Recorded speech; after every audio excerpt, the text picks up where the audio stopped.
Hi everyone, we're doing Spanish chili garlic prawns today. That's our homemade focaccia in the background. Simple dish. We got a teaspoon of paprika here, some chopped parsley, minced garlic, lemon juice, and some red chilies, seeds removed. I've just cut the flesh up a little bit. And of course the star ingredient, some beautiful black tiger prawns. Look at the size of these things. Got them at the markets this morning. Those cherry tomatoes in the background, they're gonna have nothing to do with our dish. They just look good. And here's the utensil that we're gonna cook them in, which is a Spanish terracotta dish. So we're gonna start off with our usual olive oil in there, and quickly followed by our red chilies. And then you'll notice that the pan or the oil is not super hot right now. It's kind of on fairly low heat. I haven't really waited for the dish to heat up before putting these things in, so I can actually touch it as well.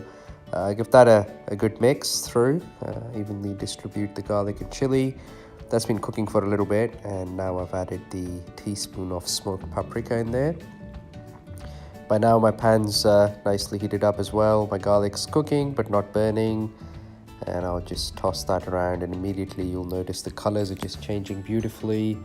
The paprika's given the oil and the garlic a nice fiery red, and pretty much straight in, just give that paprika 20 seconds or so. Straight in go our prawns. I use a little fork to move them around so they're evenly spread out in the dish. Look at those prawns, they're just beautiful, aren't they? And so there we go. We're now just going to let that cook on a fairly low heat. So they've been going for about a minute now.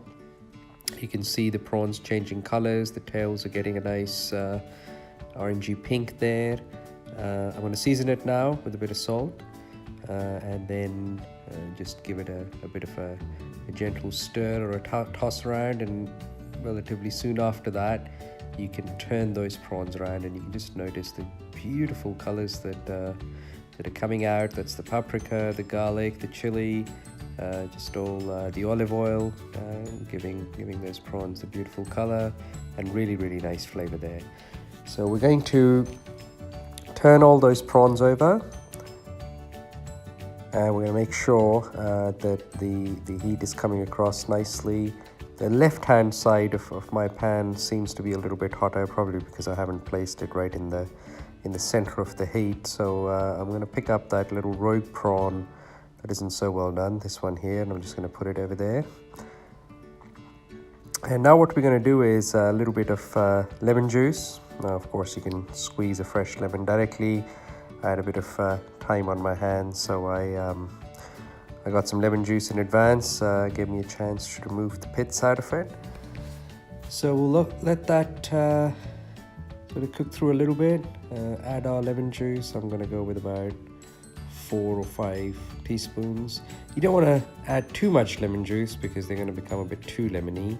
But a nice drizzle goes well, and I find it reduces the need for salt as well.